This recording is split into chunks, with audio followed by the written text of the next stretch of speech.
Hello and welcome to another edition of Saddlers TV. We're here at the home of Walsall Football Club at the Banks's Stadium. Youth development is on the agenda today, so what better two people to have with me than Head of Academy Coaching Graham Briggs and Club Secretary, also responsible for Academy Administration, Dan Mole. Good to have you with you. Good to have you with us. How are you, Dale? That's good. Lots to go through. Graham, if I could start with you, Yep. What makes this club so special when it comes to rearing through young talented footballers?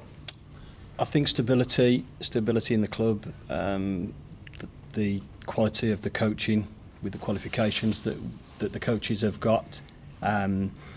Myself, I've been here for 15 years, and a lot of the coaches in the academy have been here 10 years plus. Mm-hmm. So there's stability. They know how the structure of the club work, how the academy work, and the standards that we set. How well equipped then are those players that are fortunate enough to be given professional deals that make the step up to the senior squad? From the time they've spent in the academy, how well prepared are they for that? I think from each age level, obviously they come in at 9s and they work in the schoolboy phase up to 16s. I think each phase gets a little bit harder and a little bit more serious, heading towards hopefully an apprenticeship. Mm-hmm. And the standards are set by the coaches and the club as a whole. We try to make it a good, fun environment for the younger boys, getting more serious as they get older through the age groups. And we try and make it that it's not Butlins, mm-hmm. but it's also not a boot camp. So there's rules for them to follow, but at the right time, obviously a fun time. You know, mm-hmm. all kids start football to enjoy football. Do you think some clubs have lost sight of that, the fun element of football, especially the young kids that are joining academy? Very much. You know, when you think of some of the boys at 9, they're actually under 8. They're actually 8-year-old boys, and everyone who plays football first and foremost because of the enjoyment of it. I think some of the bigger clubs, they're actually getting day school release out at under 9s, which is for me far too serious. Mm-hmm. You know, the boys still have to be children, the kids, you know, family life has to become important, and as they get older into the sort of secondary school, there's obviously the importance of the education with that as well. So we try to instill all of those sort of values in them. We'll talk about the relationship that a coach has to have with the players, but the parents also. A lot of people talk about the problems that come with parents of kids that are in the academy. Yeah. Is it important to keep their expectations grounded from an early stage? I think it's very much so with parents, but I think that because we're always open and honest with parents, we have 2 assessments each season, 1 half-year assessment with the boy and the parent, and 1 end of season with the boy and the parent. And the coaches, myself, and the other full-time members of staff are always approachable for any problems that may occur. You know, we've tried to make it a family club that it's open and honest. Dan, you're involved with the academy. What's the secret to getting so many young players through the doors and into the first team? I don't personally know the secret, but I play a small part in everything that we're trying to achieve at the football club, Dale. And I think when you work on a patch that's got 4 very, very big football clubs around you, you're not going to be able to go and compete with clubs in your own division also in terms of purchasing of footballers. The most important thing to this football club is the academy. The players that have come up through the ranks during my time at the football club, over 15 years, I'm sure we'll touch on those later on in the show, but they've been vast. And it's a really important part of what we're trying to achieve here. And the best way to make players have your values and philosophies is to have them on board from a very, very early age, and also to have their parents on board and to engage with the parents, because one of the hardest jobs that Graham and Neil have, and Nick Adset, who's the academy administrator, is managing the expectations of parents. And you also have to forgive the parents when their boy signs a YD4, which is the form that they would see as the be all and end all of everything. They're excited about that. Their boys sign with a professional football club, and we're not the kind of club who will manage their expectations in a way where we will make them feel that isn't important, but at the same time just make sure that they understand that it's part of the process and it's the first rung on a very long ladder that we hope will end with them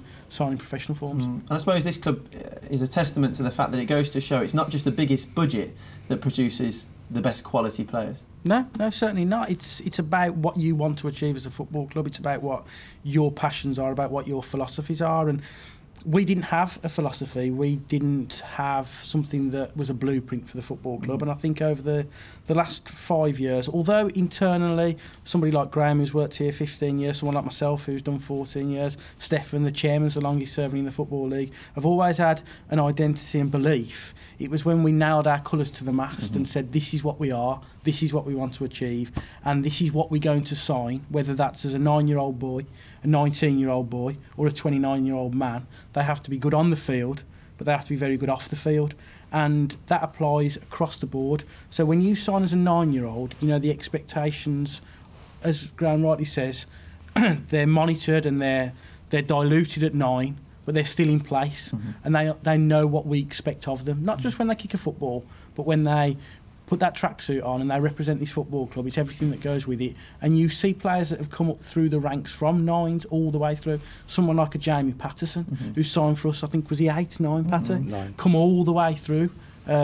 You were part of the academy very long time ago. You know, there's players that we've had come through. Jordan Sanger, who's in the youth team at the moment, who he was a boy that we signed from 8, and Mal Benning, you know, Mal Benning. You know, he came through at 9. These are players that we have hopes of having players who've come all the way through the ranks. And you look at someone like Jordan, who's one step from being there, and it's a big year for him. And not just naming him, but he's one that springs to mind, who may go on to go all the way through the system. And with that, they understand the football club, and with that, we understand the person as well.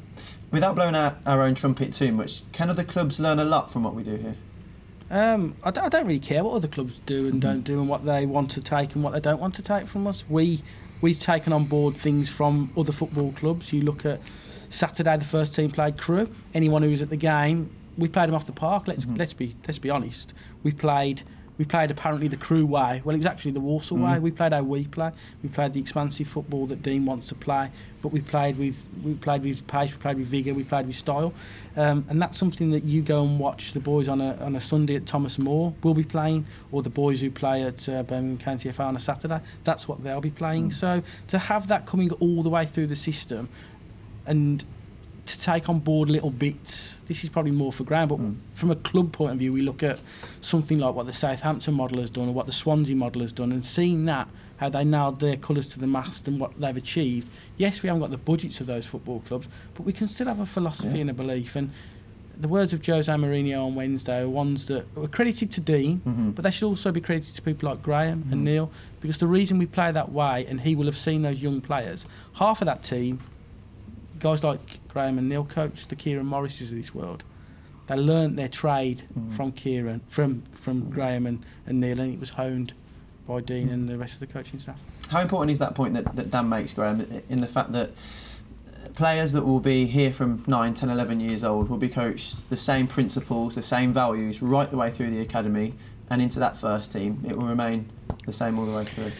I think it's important, and I think you're going to touch on the EPPP later, but what Dan obviously rightly says is when Dean came in, we have now got a blueprint. We have got a philosophy. The philosophy, which obviously we're very proud of, goes from 9s through to 21s, and it's exactly the same. Obviously, the intensity and what the boys do is obviously different, but we work from a syllabus which is exactly the same from 9s through to 21s. We work on certain things. We do throw blocks, we do possession, transition, defending, and attacking, and that doesn't alter whichever age group they're in, and the philosophy remains the same. If we feel a boy is good enough to be stepped up a year group, he does exactly the same thing, but he's obviously doing it at a higher level. You touched on another thing there when you asked Dan about why are we successful. The chairman a few years ago asked us to just use local boys. You know, we're the second biggest city in the country, and that again is part of our club philosophy. We recruit and develop local boys, which I'm not sure that when you get other boys from out the area, they actually don't disrupt it, which I have seen at other clubs. Just very briefly, the older they get then, the more serious they take football as a profession, but you still have to allow a little bit of inconsistency. They're young players. Absolutely. Still learning the game. Of course they do, and what we try and encourage is not to fear mistakes. You know, every single person will make a mistake during the course of a match. Coaches, players, officials. It's how you deal with the mistakes. At the end of the day is the fun element. The fun element is the game of football, which we all love, watch, play, coach, and we encourage. Again, creative football in the right areas. Creative football being doing the right thing at the right time, and if that's the goalkeeper making a long clearance, or if it's somebody doing a little bit of magic in and around the 18-yard box. Again, both of them might get it wrong, but it's how they get it wrong and how we develop them getting it right. We're going to come on to a few of the players that have made that jump into the senior team in the second half of the show. You can join the debate on Twitter using the hashtag SadlersTV at WFC Official. Join us in a few moments' time. We take a closer look at some of the players to make the jump into that first team and the elite player performance plan. Don't go anywhere.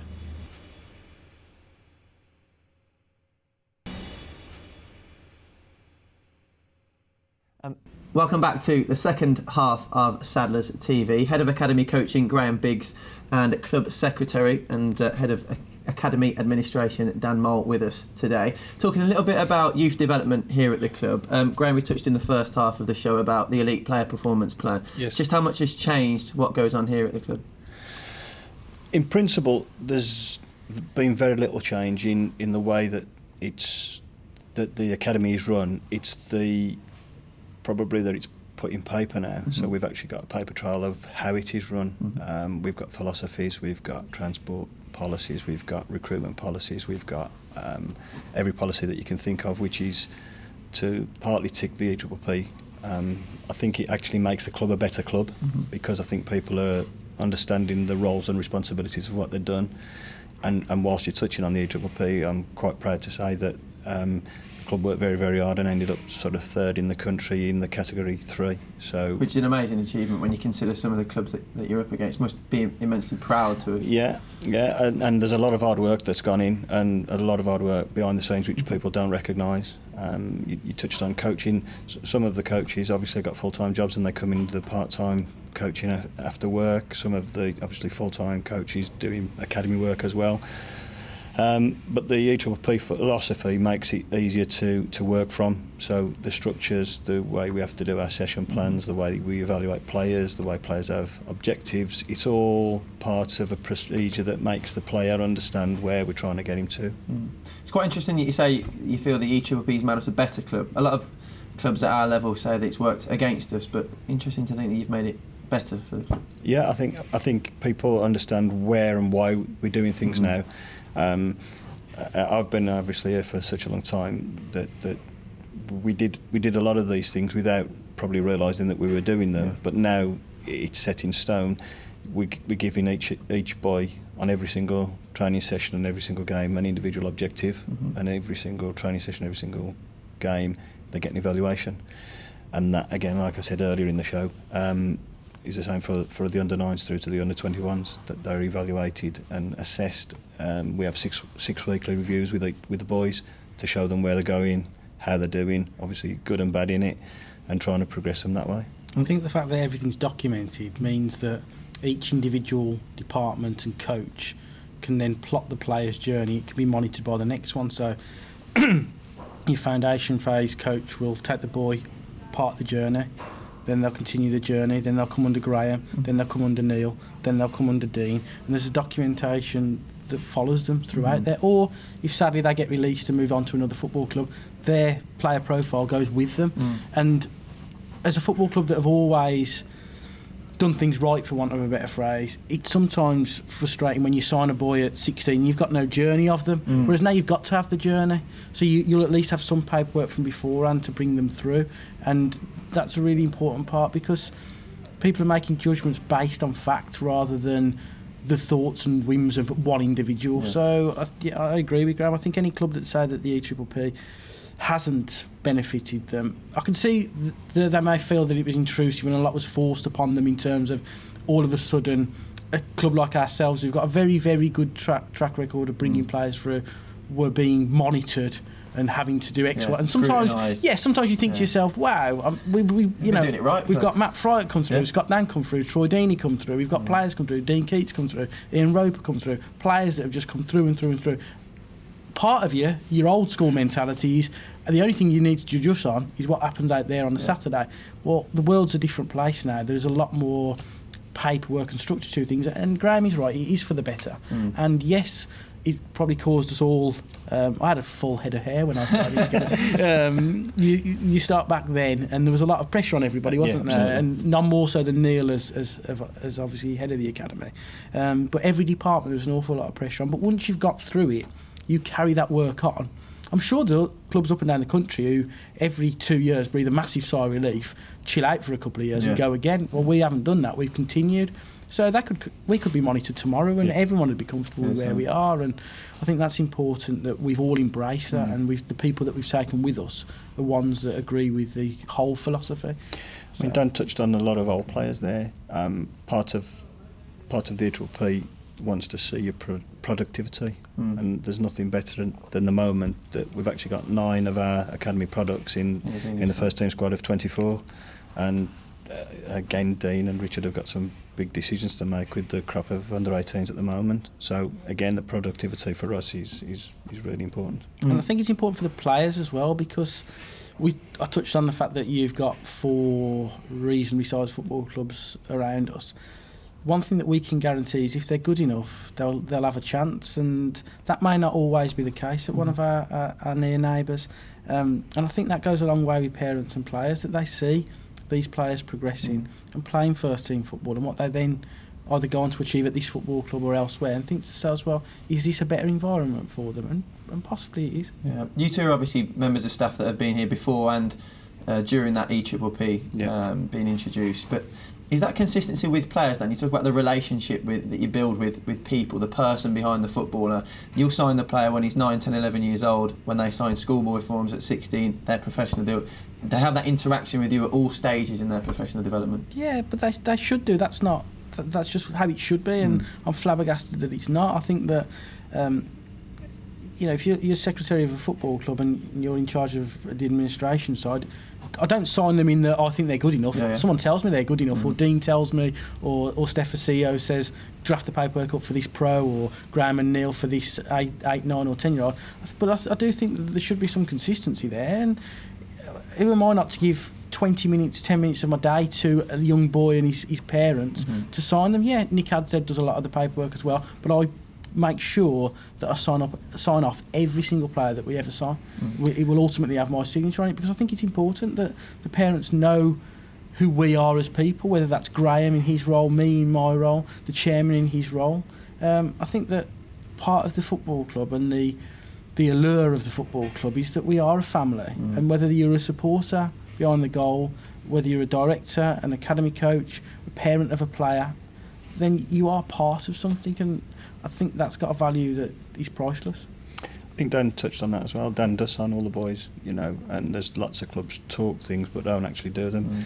And I think the beauty of our club is that every boy here is known by name, and we're all approachable. And every club has to have a parents' evening, because it's the way you have to give all of the parents, new and old, new information of the new year. And this year, the chairman come along to it. So that sort of shows you that you get the support. We had the chairman, we had the manager. Dan's been to the last 2 or 3. We have such support from above. Again, I don't think other clubs possibly get that. How difficult is it then when you have to make that decision on a player to let them go if they're not quite up to the standard? I definitely don't do that. That's definitely down to me. It's very hard, because you can't work with anyone without having a working relationship, and the most important thing is it's a professional. That is what ultimately the decision is on. But I think if you're honest and you tell the player and the parents where they are and why they're there, then lots of times that they accept it more so than fight you with it. And the other thing is we've got such a good reputation that we're actually releasing boys at 16 and being taken on by other clubs. And we've got no malice and no bitterness in that, because what we try to do is actually help them. If we cannot offer a boy who we think is good enough but we just happen to have better, then we try and help him have a career in the game somewhere else. Is there a common denominator with all the players that do go on to forge a career in the game? Is there something that you've seen in all of them, regardless of position, age, that sprinkle of magic that they all have? I don't know if it's a sprinkle of magic, Dale. I think what it is the characters, and I think that we try and not only produce footballers, we try and produce good people. And I think that if you look at the ones who are actually in the first team squad at the moment, they're all good people with good values. They've got a good work ethic. and obviously they're talented footballers as well. But without those ingredients to become a good person, the football is always going to be second anyway. I suppose that's when the hard work really starts for players, is where they do reach that senior level. They sign pro deals. That's just the start of their journey. Yeah. And again, I know Dan sorts out the younger pros who are not sort of they're in the squad, but obviously not getting in the first team at the moment. We've got the under-21 development squad at the moment.